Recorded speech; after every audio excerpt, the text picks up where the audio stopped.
ناظرین اکرام، السلام علیکم ورحمۃ اللہ وبرکاتہ۔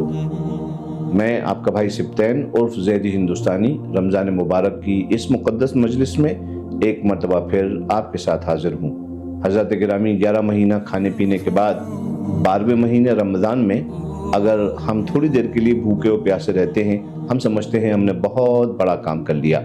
کیا ہمارے دل میں کبھی یہ خیال گزرتا ہے کہ ان غریبوں ناداروں کا حال کیا ہوگا جو سال بھر بھوک و پیاس کا سامنا کرتے ہیں؟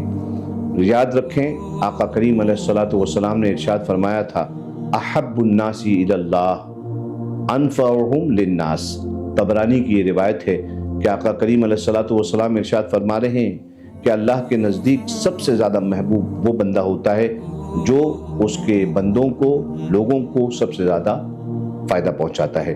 چنانچہ رمضان میں آئیے ہم مل کر عہد کریں کہ اس رمضان سے اور اس کے بعد آنے والے پورے سال بھر ہم غربا ناداروں کی مدد کریں گے، ہم بھوکوں کو کھانا کھلائیں گے، ساتھ ساتھ ہم صدقہ دیں گے تو چھپا کے صدقہ دیں گے، تاکہ وہ عبادت خاص اللہ تعالیٰ کے لیے ہو۔ اللہ تعالیٰ ہمیں عبادت میں خلوص نصیب فرمائے، ہماری عبادتوں کو قبول فرمائے۔ والسلام مع الاحترام۔